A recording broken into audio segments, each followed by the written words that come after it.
Greetings from Long Island, where every highway is a sunrise. It's time for Dave's Gone By, an hour of comedy, talk, and music brought to you by Total Theater, with your host, Dave Lefkowitz. You've never heard anything like it, so sit back, relax, squeal if you must. Here's the host of Dave's Gone By, Dave! Tropical hot dog night! Like two flamingos in a fruit fight! Every color of day, whirling around at night.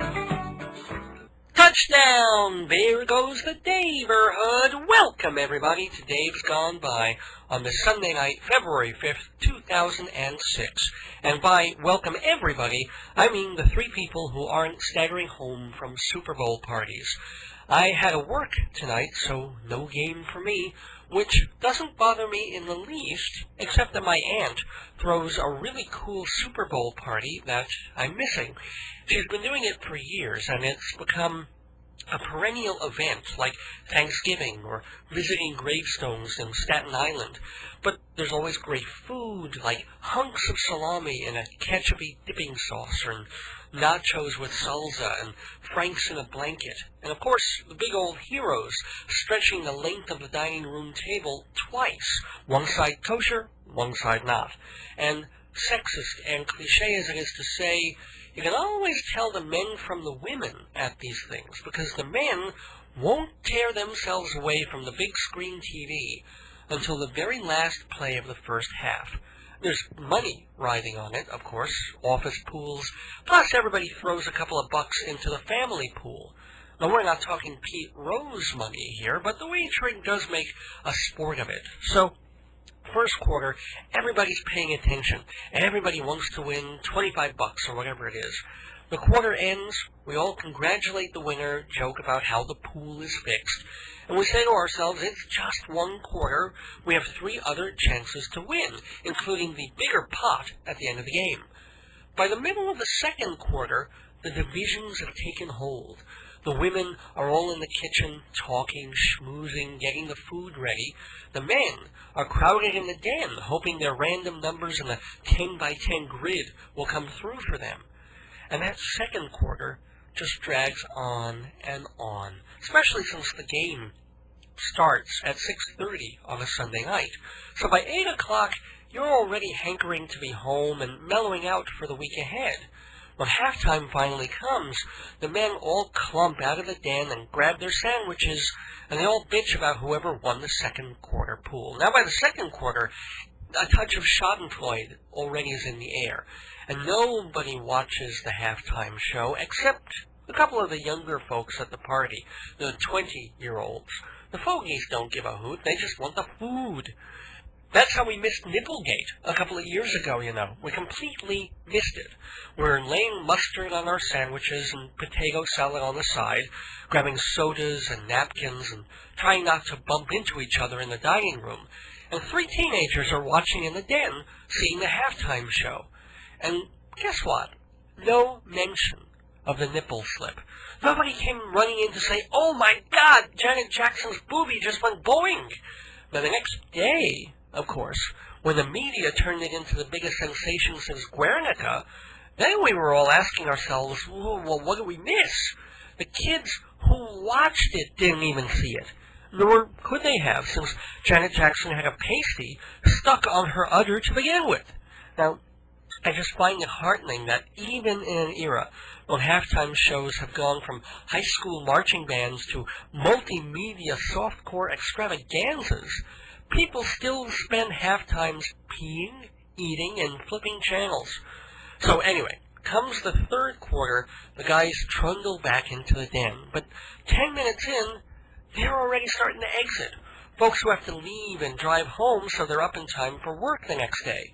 By third quarter's end, it's like the children of Israel vacating Egypt. The 40-inch TV screen might as well part to let these tired Jewish men pass through to their SUVs. And by the end of the game, invariably the winner of the football pool isn't there anymore. It kind of takes all the air out of it, you know? Who won? Who won? You look at the sheet and it's a relative who left an hour ago. which is a shame because a few Super Bowls have been snoozers, but we've had some good games recently, and people are still too wiped out to care. Would it kill the NFL to start the Super Bowl at 4 o'clock Eastern, I know that's not prime time. Although the games last so long now, the fourth quarter would probably still stretch into prime time. And granted, at least the big game starts at 6:30 and not 8 or 9 like some of the baseball playoffs. That is just unconscionable. But even 6:30 is pushing it when the game typically runs 3.5 hours. Amazing how they manage to squeeze 60 minutes of playing time into 200 minutes. It's like asking Keira Knightley to walk the red carpet in a size 16 dress. She can do it, but by the time she gets there, she is so lost in the folds of material, people will start saying, wait, was there an actress in there? So, I don't even know if I won the pool tonight. If I did, I'm buying every single one of you dinner. And when I say every single one, I mean that literally. That's the bitch of doing the show on Sunday nights when there's a big event going on opposite. At the end of December, Dave's Gone By moved from Thursday evenings to Sunday nights. And in some ways, that has been a good move because more people tend to be home at this time. They've finished dinner. They've seen the news in 60 Minutes, The Simpsons, The Family Guy, Desperate Housewives, but it's still early enough that we're not competing with Dr. Demento. Heaven forbid, that would be almost sacrilege. But still, people are looking for a laugh, a way to ease into the next 5 days. So Sunday is great for that. But it also tends to be the night for the biggest TV extravaganzas. The Super Bowl, a World Series game, the Oscars, the Tonys, and that's the only one I really care about. But anyway, 5 or 6 times a year, my show now will go from a cult audience to a listenership so tiny you could fit them all in an elevator and still have room for 3 wheelchairs, a FedEx package, and a bicycle. Oh well, at least unlike the awards shows, the Super Bowl is pretty much done by this time of night. Maybe I'll try and break in with a score later on. Maybe not. Depends on if I can get to Yahoo. I can make up a score. 38-15. You pick the winner. Seattle, Pittsburgh, Houston, Miami. In the grand scheme of things, does it really matter? I mean, it does in the pool, of course. But if the Steelers win or Seattle wins 3 days from now, there isn't a human being on the planet who's going to give 2 squats about the score, the teams, or the whole football season leading up to it. You tell me, who won last year? Who lost last year? Who won the World Series last year? Who was John Kerry's running mate in the 2004 election? All right, maybe you remembered that one. It was John Edwards. And if you didn't recall, did it make a difference either way? I'm starting to think more and more about this stuff since I had my 42nd birthday. All these things that seem to matter so much during the moment, and then become completely useless 10 minutes later. Like an orgasm. Everything leading up to a big O makes it seem like the most important thing in the world. 3 seconds after it's over, it's like, well, that was a waste of time and energy. I could have been doing so many more interesting things with that person, or that hand. But anyway, thanks for remembering to catch this show. I know it's been tough because of all the moving around and the time changes. I promise, we're going to be locked in with something more definite soon, whether it's on this radio station or somewhere else entirely. For a while now, I've been looking at other opportunities and places to bring Dave's Gone By, in addition to this station rather than instead of. And that happened. If you listen Thursday nights to DFSX Radio on Live365.com, that's internet radio, you can hear vintage Dave's Gone By episodes on your computer. Doesn't cost anything. You can just go to Live365.com and look for the DFSX site, or just visit my website, davesgoneby.org, and you can click the links right over. So that has been a great arrangement. New episodes airing here, older ones preserved for listening once a week on the net. But you always have to move and change in this business. You always have to look out for the next opportunity, while at the same time being prepared to leap if the rug is pulled out from under you. And so there's a little bit of both going on in this new year, with details that I won't bore you with. Well, at least not tonight. And again, a trepidatious mixture of promise and threat. But I think when the smoke clears, you will have more opportunities to hear this show, and I'll have more options to create new and different segments. And most of all, I'll have more time to work on the show, because less will be devoted to logistics and meetings and changing and unchanging and nonsense. After a while, you get dizzy and a little disappointed and a great bit angry. But that's my headache, not yours. The only headaches you should have are the ones I give you. No, wait, that didn't come out right. But if your head aches from laughter, hopefully from me once in a while, or the work of tonight's guest, someone who has devoted his adult life to laughter, to comedy, not as a comedian, but as someone who values and respects comedians, and has given them a good, secure place to ply their craft. In 1979, with a $10,000 loan from a producer friend, Jamie Masada opened a comedy club in Los Angeles. It was called The Laugh Factory, and unlike other clubs at the time, comedians got paid. Not a lot at first, but back then, on the West Coast at least, stand-up comics didn't get paid anything. Masada changed that, gave them a club that made them feel like professionals doing a worthy job, not just amateurs desperate to get up in front of a mic and hear laughter for a free drink. So the Laugh Factory, fueled by the comedy boom of that time, took off. It became profitable. It allowed Jamie Masada to build something of a franchise and to give back charitably whenever he can. And most recently to open a second Laugh Factory right in Midtown Manhattan. So, comedy maven that I am, I'm excited to talk to Jamie and ask about his rise from penniless immigrant to comedy kingmaker, friend to the likes of Jamie Foxx and Jim Carrey, and most especially the late Richard Pryor. I'll ask Jamie what makes a good comedian, how comedy clubs have changed over the past 25 years, and about the problems that ensue when you're 6 degrees of separation from Michael Jackson. A serious talk about funny things with Jamie Masada tonight on Dave's Gone By. Also, Inside Broadway, a serious talk about a sad thing on tonight's segment. Wendy Wasserstein, a gifted and much-loved playwright. She died last Monday of lymphoma at age 55. The following night, Broadway dimmed its lights in her memory. We'll remember her tonight on Inside Broadway, a tribute to a woman who did some good service to the American stage. Football, comedy, death.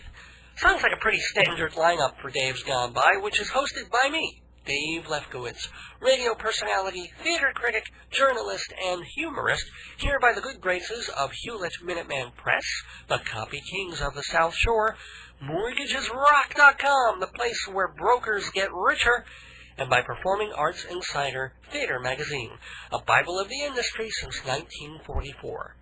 But put away your Bibles and your belts. Go ahead, check your fourth quarter scores with the TV on mute, but stay with us because we'll be aiming for the audio uprights tonight. The kickoff starts with Jamie Masada right after this. Dave's Gone By listeners know I love a good play on words, but let me say a good word on plays. My plays, collected in a lovely book called Marriage, Babies, and the End of the World. Comedies that range from strange to deranged, from sad to satirical, fun, and unmistakably Dave.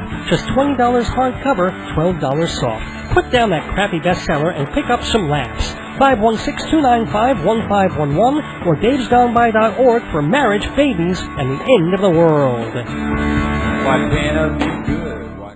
Welcome back to Dave's Gone By, and I have in the neighborhood with me a person, not necessarily a funny person, but a person who knows and appreciates funny people and apparently treats them well and with respect, and that has led to his having not only a comedy club on the West Coast, but much more recently one on the East Coast as well. The founder and proprietor of the Laugh Factory and the New York Laugh Factory, Jamie Masada, is on the phone with us from the West Coast. Hello, Jamie. Welcome to the neighborhood. Hi, Dave. How are you? Good, good. Now, some of the folks who have played over the years, certainly at the West Coast place, apparently Richard Pryor, Chris Rock, Rodney Dangerfield, Jerry Seinfeld, Jim Carrey, Damon Wayans, Paul Rodriguez, Arsenio Hall. These are all correct, and I'm sure I'm leaving out a bunch as well. And many, many more. Who was like the first, first couple of people that you remember who walked on stage and really gave you a boost?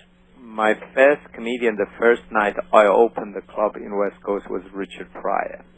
Really, the very first? The very first comedian went on the stage. Now, this was only about 20-something years ago, so he was already 27 years ago. 27. So he was already a big star. He was doing you like a courtesy of going up and doing an act. He liked me because I was a young comedian, young guy, opening the club, and he came in with Paul Mooney. Paul Mooney was emceeing my club and brought Richard Pryor on, and Richard Pryor went on. Instead of he get paid because I didn't have that much money and nothing, and he actually gave me $100. Nice. I wish I could run a club where the comedians pay me. That would be good. No, he just, he kind of want to help me, and he signed it, and he gave me $100 bill. Did you have a relationship after that with him? Did he come back to the club often? Oh, yes, many times, many thousands of times, and then after that, for 14 years, I run a comedy camp, Laugh Factory comedy camp for underprivileged kids. That was one of my commitments to give back to community. Mm-hmm. And Richard Pryor would come in every year for 14 years. He would come in and talk to comedy camp kids because these kids, again, they were underprivileged. They didn't have nothing. And he would encourage them, and he would talk to them about how it's like to be underprivileged and why he was becoming successful and how he was raised in a whorehouse and how he dealt with the pimps and all of that stuff. And he said, if I make it, and he would make it fun of me, he said, if Jamie Masada make it and he open a club, a Laugh Factory in here with his accent, guys, you all can make it. Now, explain about the accent. You're not from here. What are you doing here? No, I'm Iranian and Israeli. Which first? Where were you born? I'm Sabra by birth, by my mother Iranian, my father Israeli. So, as a Jew, you got out of Iran because you had to, or you wanted to be there? I mean, you were in Sabra, so you went from Israel to Iran. Why? So we went up there because my mother was Iranian, and it was a fixed marriage, and we went there. And then I came back to Israel, and from Israel I came back here. Well, what brought you to America? I came in here to become a star. Okay. Big, huge star that unfortunately I came in here 14 years old. I didn't know anybody. And somehow I ended up doing stand-up comedy because I walked into one of the comedy clubs looking for doing comedy. Actually not looking for doing comedy. I was looking to get a job, any kind of job. I was a young kid, and the comedian did not show up, and they told me if I can tell jokes. I said, well, yeah, I told jokes in bar mitzvah and wedding. The guy said, well, you're on next because I don't have no comedian to go on. And I said, okay. He put me on, and the time I was on the stage, I forgot I had to speak English. I started speaking Farsi. You started, I bet they laughed. It was like a Latka Gravis kind of Andy Kaufman moment, I guess. It was something like that, but at the same time, it was kind of really, for first 5 minutes, was so painful because I kept on saying and I was so nervous. Nobody laughed. It wasn't that many people in the audience. It was about 28 people, and they all stared at me, and I was shaking. Ooh. But did you give up after that, or did you really try and become a comedian before? No, then at that point, I realized I got a job as a comedian. And I was hoping to get because I was supporting my parents back home. So I was hoping to make money send back home. And end of the month, after I went every night, he could put me on stage when he didn't have anybody. End of the month, I said, I need to send money back home when I go get paid. He said, you're out of your mind? Comedian, they don't get paid. Oh. I said, excuse me. So then I asked comedian, all of the comedians said, no, we don't get paid. We all work for free. Don't they get part of the cover or something like that? Or No. I was the first club in the United States ever paid comedian. That's amazing. So wait, what would the comedians do? Why would they bother? if they weren't because getting... they need to practice their material. Well, those are the high-level comedians who are making money doing something else, but the ones on the way up, literally they had to do just other jobs and do the comedy only as a hobby? I think so. That's what they had to do it. Now it's a little bit different because now it's different, but before, no. It just was, you do it, it was like a school. You go to school. Yeah. No, but even in fairly recent, like when I was younger and considering going into that, I mean, you would go into a club and you would have to guarantee a certain number of people. But if you did, then maybe you got a little bit of a cover charge. And we're talking about the lowest level of the beginning but in New York they do that. In Los Angeles we don't do that. And in New York, since I came, it's a very, very much taking advantage of comedian and performer. You got to bring so many 10 right. audience. They all have to pay before you get 5 minutes on the stage. I think that's so unkosher. I have a club in New York City in Times Square, 42nd Street. I would never do that. Yeah, I have to ask you about, I know, obviously you have a big successful Laugh Factory on the West Coast, and then you moved it to the East.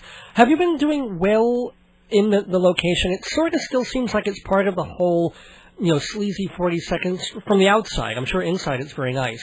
But it still sort of feels like it's part of that old Times Square. I'm wondering if you're getting the customers, in it. I'm wondering when is the last time you walk on 42nd Street? 42nd, Disney is there, everybody's Well, there. aren't you on 9th Avenue, on the strip on 9th and 40, or maybe there's another one that forgive me if I'm confusing it. Yeah, you are confusing me. I'm on the 8th. I'm a farther up.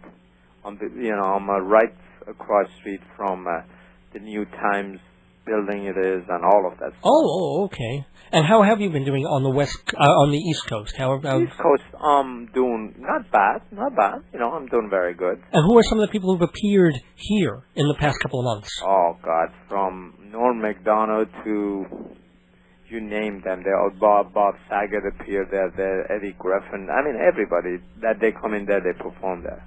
Having seen, I would assume, if not thousands, certainly hundreds of comedians practice their craft and start a brand new routine and work it, what would you say is the essence of a good stand-up comic? Good essence of good stand-up comics have a confidence, the ability of tell a good story. Stand-up comedy is, to me, is a good storyteller, be able to tell a story and have a confidence in his ability that the story he chosen to tell, share it with everybody, would be funny. Okay, and the ability to sell tickets, I guess, or that people want to see them. Yeah. And that type of material that we used to Bob Hope do, joke, those doesn't work anymore too much. Well, you know what? You get the right comedian, and it probably still could. If you put Jackie the Joke Man Martling on stage, he will, probably kill.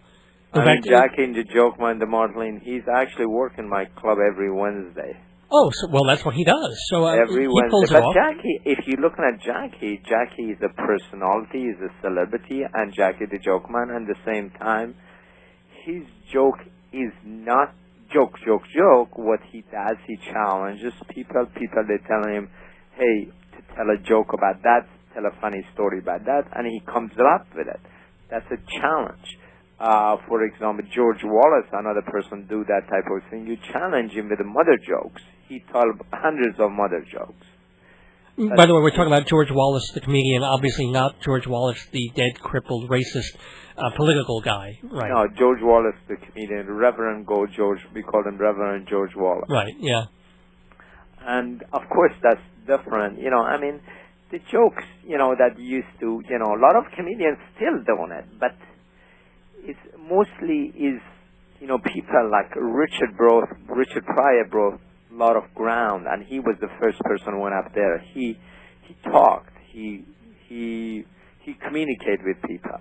Well, Lenny the Bruce new did that comics, for example, one of the new upcomers, the comic is up right now. His record came in after a month. He sold over 1 million DVD and CD. Dane Cook. Who? Sorry? Dane Cook. Dane Cook, okay. Yeah.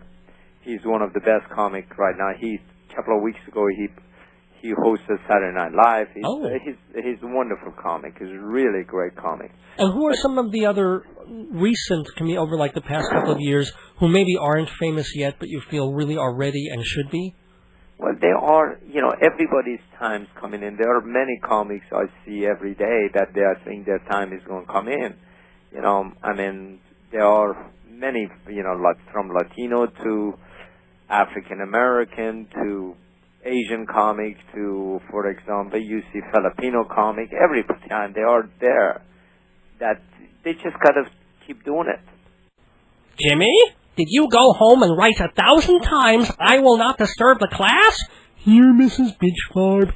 Psst, Jimmy, you were playing softball last night. How'd you do it? Easy. I went to Hewlett Minuteman Press. Hewlett Minuteman Press? 1315 Broadway in Hewlett. Great prices, no copy job too big or small. Jimmy? Yes, Mrs. Bitchfarb. Look what I found! Your Minuteman receipt! Uh-oh! Here's your change! Oh, my knuckles! Oh, my nipples! Oh, my knuckles! Oh, my nipples! Oh, my knuckles! Oh, my nipples! Oh, my knuckles! Hi, this is Jamie Masada. You listening to Dave's Gone By.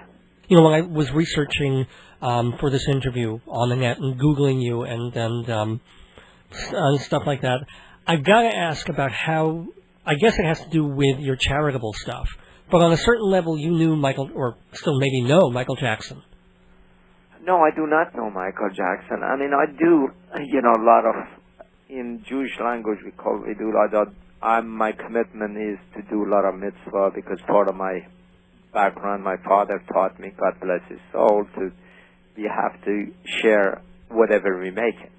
Mm-hmm. And that's part of our believing it. That's part of my heritage.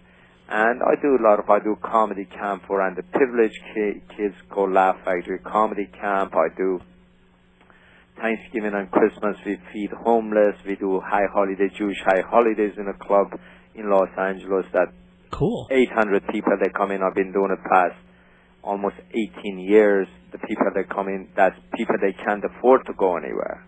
Because if you go somewhere, you got to buy a ticket. In here is nothing. I have my own rabbi, my own cantors, everybody here.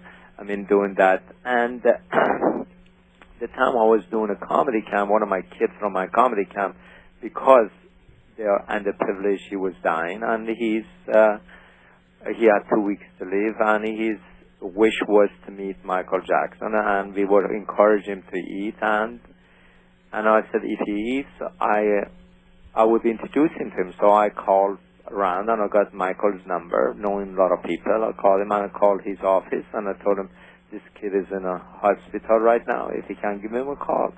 They said no good deed gone without punishment. Well, that's as much as my involvement was. Well, because I have to go to testify. Yeah. I got to go to, all grand jury, all of that stuff. Well, bringing a child to Michael Jackson is like bringing a bottle of Vicodin to Rush Limbaugh's house. There is kind of a thing. I didn't bring. No. Don't misinterpret it. I never brought the child to him. He said he wanted to meet Michael Jackson, and all I did, I called Michael Jackson office or ranch. I don't know, one of the studio. I called 3-4 places. I left a message. He's in a hospital. This is the number for hospital. If he can't call him, cheer him up. That's all I said. Oh yeah, and I'm sure I'm just sort of goofing with you, but I wanted to get that whole story because I was surprised. I was just researching this comedy stuff and I'd forgotten that whole area of things. What did you think? Did you see the reality TV series about a year or so ago called Last Comic Standing? What did you think of that? I said that was horrible. Why? You took a bunch of professional comics. You put them in competition with each other, and they try to pick up the comedian they would think he would be good on the TV show. It wasn't real. The real comic, you want to give an opportunity to everybody be funny. And the professional comics, the guy, has been around for 10 years, been doing a stand-up comedy, put him against a comic that he'd been on for 6 months. That's not fair. I think, it should have been for an unprofessional comic. The people they had the credit they done Tonight Show or whatever, they shouldn't be involved with that. That's my opinion. That's my personal opinion about it, of course. Cool. Where do you think comedy and stand-up comedy specifically is going to go in like the next 5 or 10 years? In other words, like we had the boom probably in the 70s and the 80s, then there was just a glut. Too many comedians on TV, too many clubs popping up all over the place, and then maybe it's cycling again. Where do you think it's going? I think the comedy is, if you look at the history of the depression and people being unhappy, the time the boom is coming, the time is, people, they have a depression, people, they have, the interest go up, and they don't make enough money, and there's so much, and comedy is such a stress reliever that everybody go to comedy clubs that would really be able to escape from their problem for 2 hours.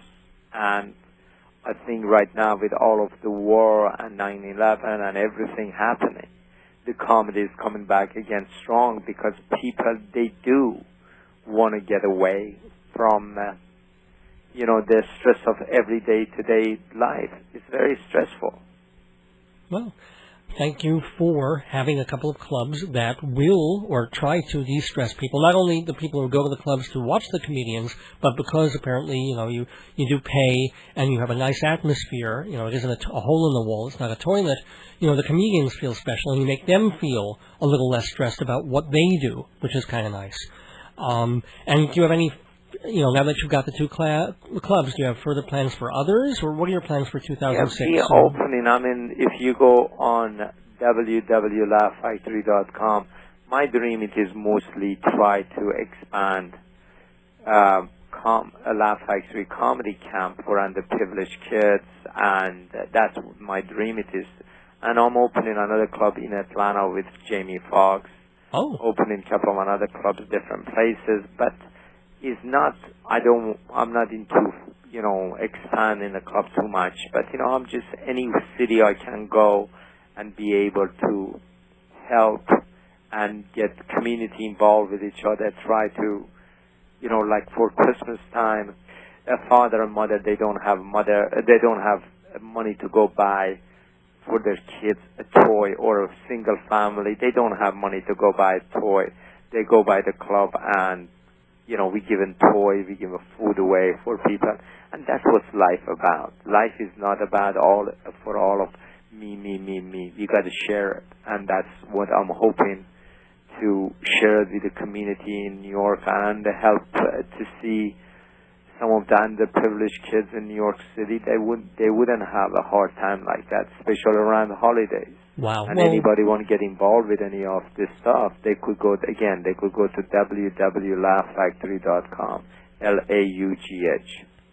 www.laughfactory.com. Thank you so much for Jamie Masada for joining us in the neighborhood and for all the good stuff you do. I mean, I'm kind of a miserable, angry son of a bitch, but you do warm the cockles of my heart a little bit with the nice things that you're saying and the nice things that you're doing. So I wish you much success and laughter over the coming year.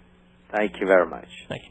They say the neon lights are bright on Broadway, and you can see them shine off Broadway too. And if you love the theater scene, you need this special magazine. Performing Arts Insider is for you. Everything you want to know about theater, cabaret, opera, and dance. 516-295-1511, 516-295-1511, or performingartsinsider.com. Inside Broadway, brought to you by Total Theater's Performing Arts Insider, your everything theater guide.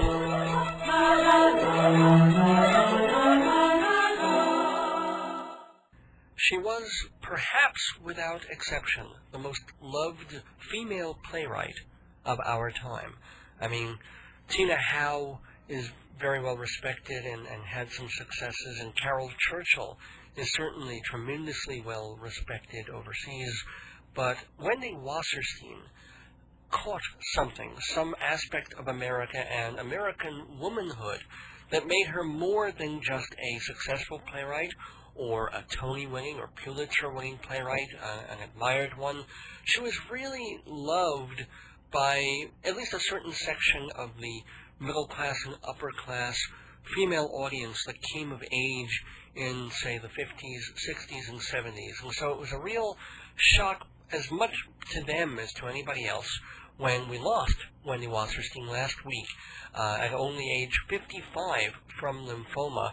It was fairly sudden news a few months back when she suddenly announced that she was sick with cancer, with leukemia, in fact. And it was an especially difficult blow because over a relatively short period of time, the theater lost such major people. We lost Arthur Miller, not completely unexpectedly, although he was, of course, so robust for so many years into his 80s. But he had died last year, and then that shock of losing August Wilson so quickly. I mean, announcing the bad news just as he was finishing the last play in his cycle of black plays, one for every decade of the last century in America, then saying that he had cancer, was going to fight it, but the doctors gave him 3 to 6 months to live, and that's what happened. He lived just about 3 months longer and then died. And then Wendy announcing that awful, awful news. So losing her, along with those other two, in so short a span, really is kind of a blow for the commercial Broadway theater, which doesn't make much room for playwrights to begin with. And she was not the most prolific of writers. I mean, she had barely more than a half dozen full-length plays. She's written quite a few one-acts. The first success being Isn't It Romantic in the mid-'70s, followed by perhaps the show that really put her on the map. I mean, Romantic was a charming, funny, Neil Simon-ish for women kind of piece. But then when she did Uncommon Women and Others in 1977, that really announced the arrival of a playwright who was going to write about women's issues and the way women really talk to each other when you get past, like, the I Love Lucy generation, and they can really say what's on their minds, and they're not just housewives. They're that first generation who was going out there getting serious college educations, being artistic or learning and cultivating their artistic sensibilities, also having a business sensibilities, trying to hold down careers and families, and trying to reconcile what it means to be both a feminine woman person and someone who has to function in a society that demands a second paycheck, or a society where women have opportunities and options open to them that they never did before. And she really solidified all that with, I think, a kind of an overrated play, but it was certainly an admired play of its time. The Heidi Chronicles from 1989. It won the Tony, it won the Pulitzer. It was the very first Tony-winning play written by a woman, which ought to tell you something, since I'm pretty sure the Tonys have been around, since the 40s or 50s, and it took, 4 or 5 decades in order to finally grant a woman a Tony Award for Best Play.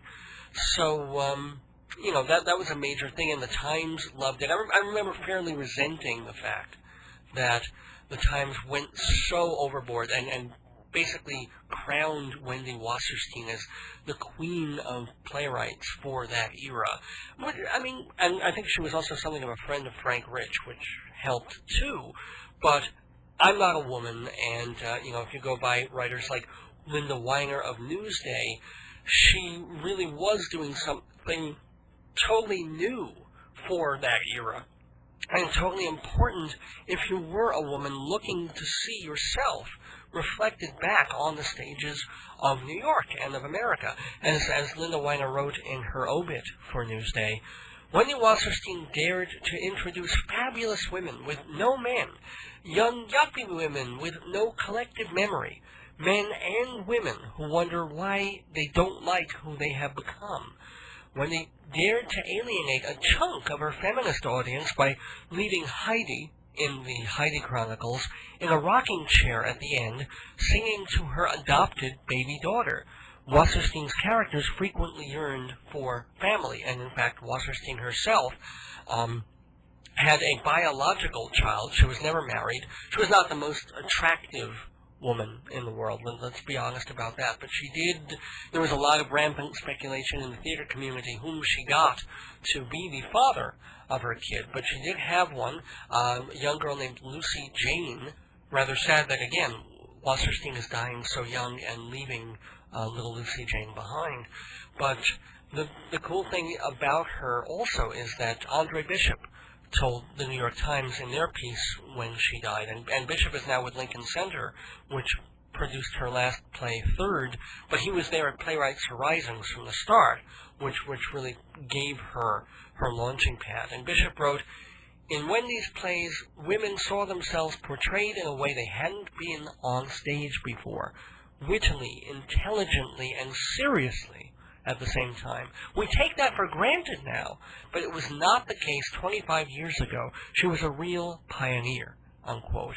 And as I said, Heidi Chronicles really opened the floodgates for other women to get in there and to be more experimental because Wendy was more commercial, or to do other aspects of society. Black female playwrights became very big in the 1990s. And again, Wendy was there to begin that by what she was doing. And, one of her more popular plays followed in 1993, The Sisters Rosenzweig, a very good and entertaining commercial play, but with serious themes. Same could be said for a play that flopped on Broadway that I thought was pretty darn good, called An American Daughter.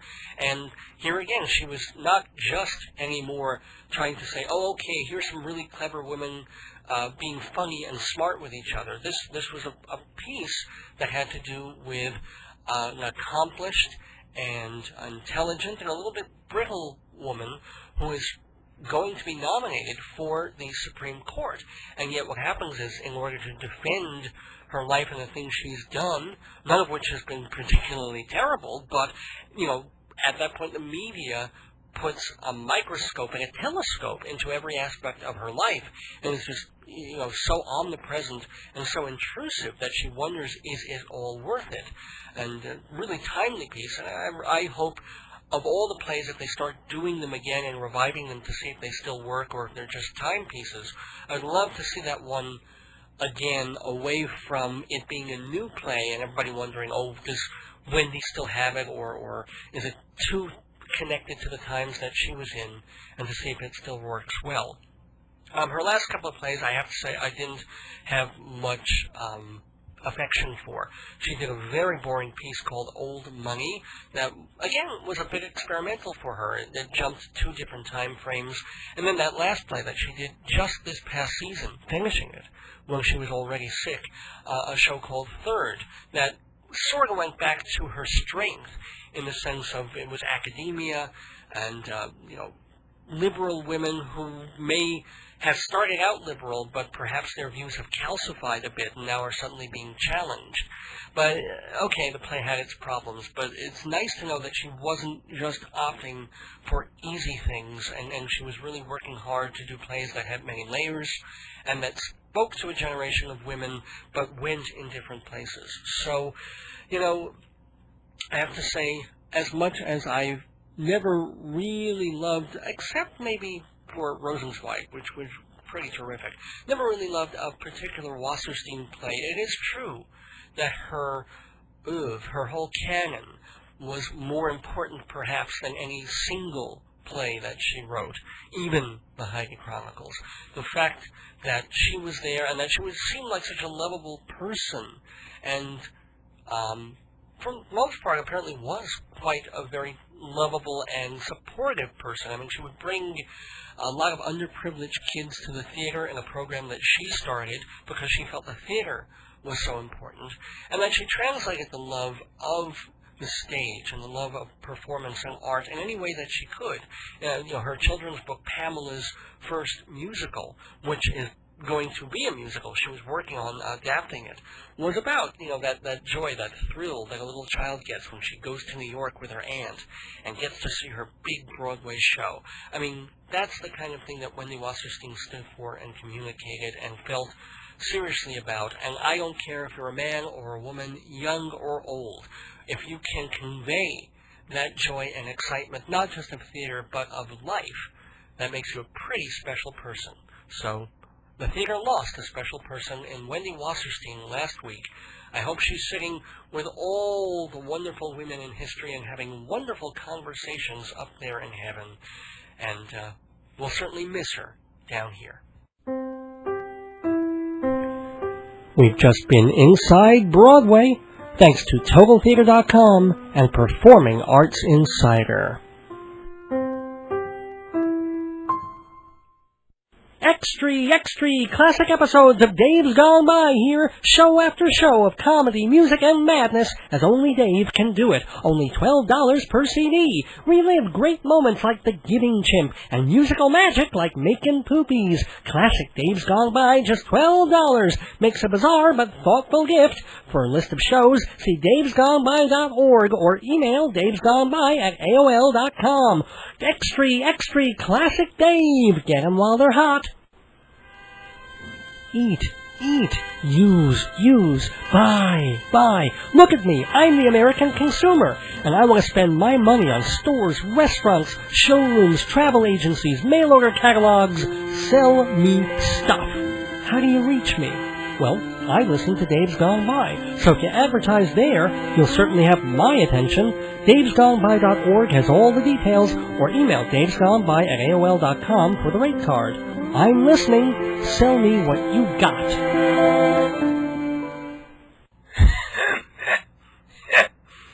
Hello. My name is Hermann Glogauer, and I am 93 years old. I have high blood pressure, diabetes, phlebitis, colitis, arthritis, pancreatitis. I'm hard of hearing and nearly blind in one eye. I have 3 teeth in my head, only 2 of which are in my mouth. And yet, I persist. I make my own breakfast. I go to the park every day and feed the squirrels. I play the ukulele for my girlfriend, Myrtle. I try to live a rich, rewarding, productive life without pooping myself. It's a struggle. I used to be a sportsman, too. I was on my college football team, squash team, yachting squad, and gymnastic glee club. Now, I watch sports on TV. I love the golf, the green grass, the trees, the water, the way everything moves slower than a rascal with 2 flat tires. But I also watch baseball, tennis, not hockey, too violent, everybody slamming into each other, fighting. One time, I broke my hip just from sitting too close to the screen. And football, that I still enjoy. It's slow, then it's fast. Slow, then fast. They do a play. 3 minutes later, they do another play. Then a huddle, a timeout. I love timeouts. Then maybe a kick. 1 more play. Then the referee has to review it. You could paint the side of a house in the time it takes to do a series of downs.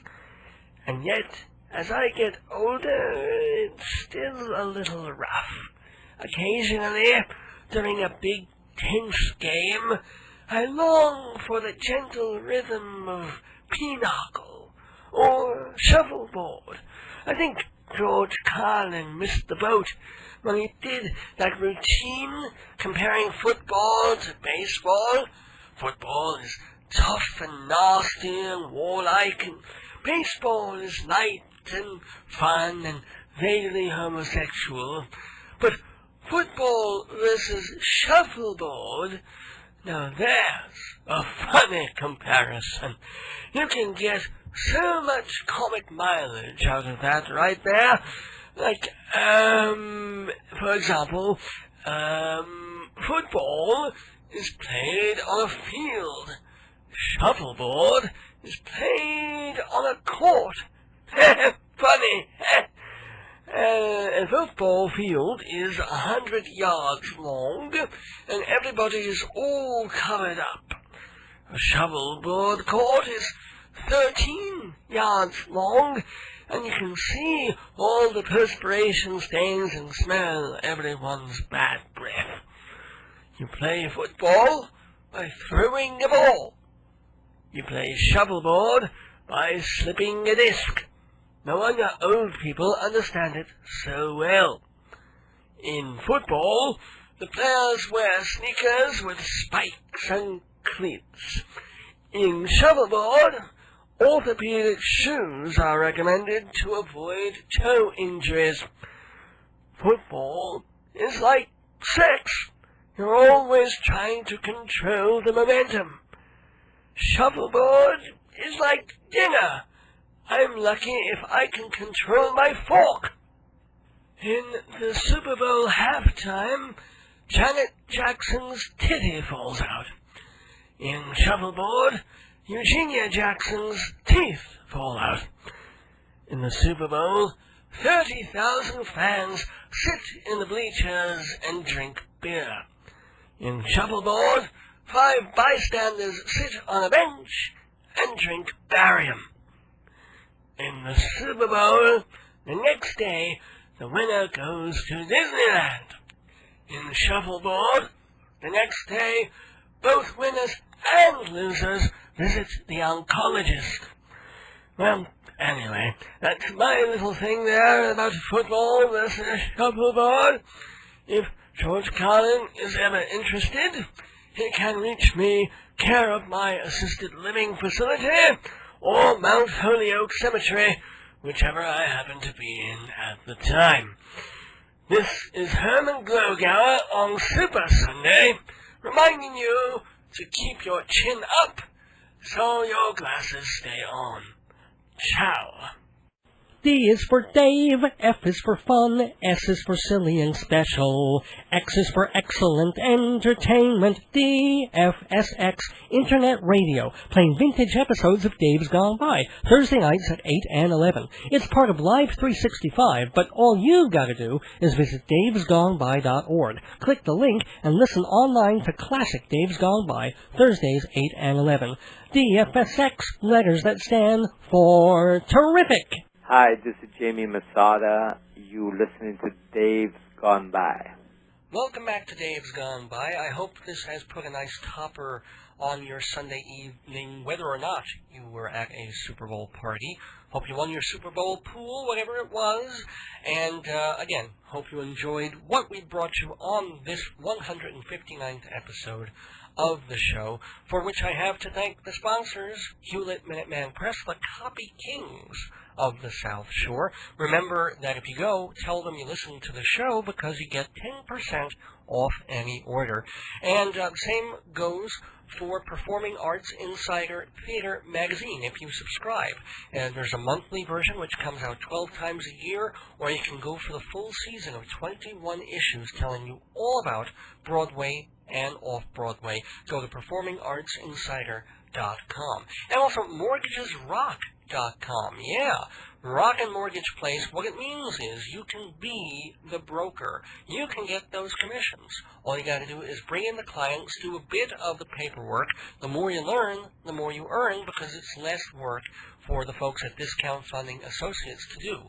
They're licensed brokers in New York State, and they'll teach you what you need to know to help others get their college loans, to get their refinances, to do some of the renovations on their houses. You help them. MortgagesRock.com helps you, because making money never sounded so good. And if you like the good sounds on this show, thank you very much. Thank you to my beloved and wonderful wife, Joyce. Thank you, Program Director Tom Ross.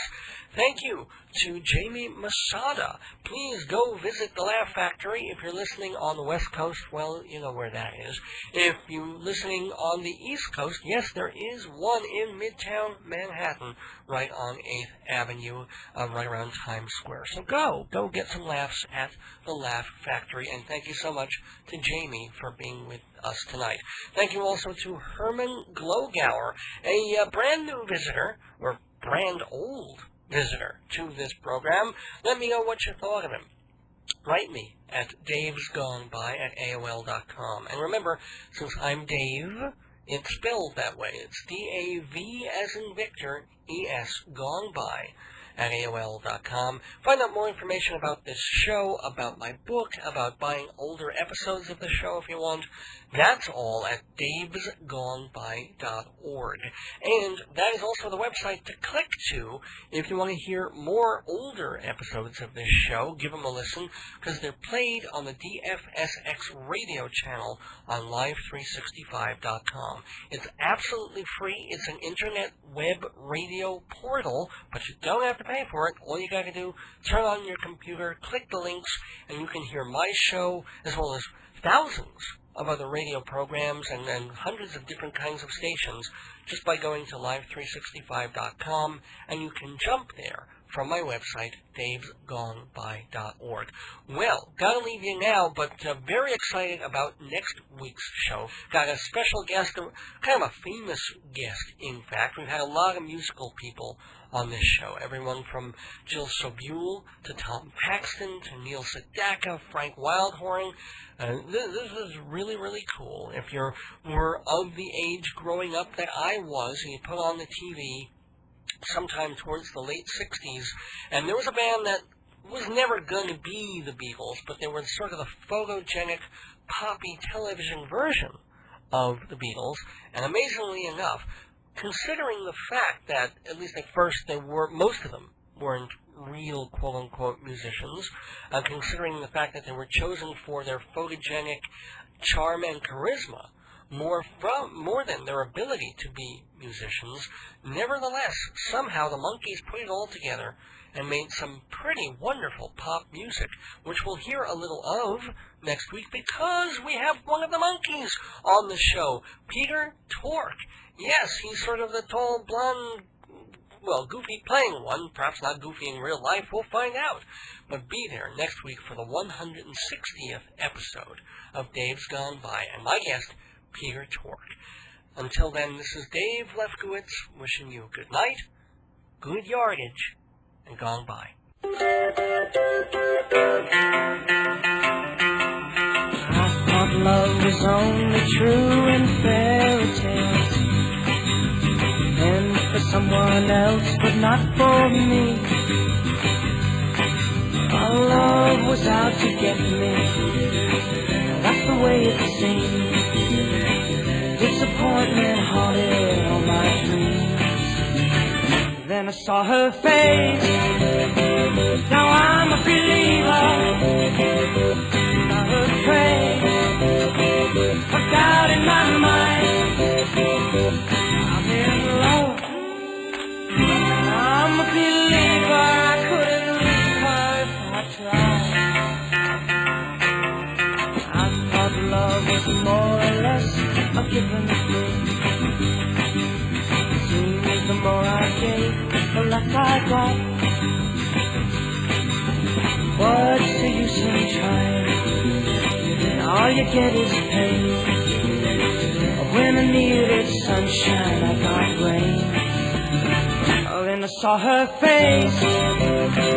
Now I'm a believer. Not a trace.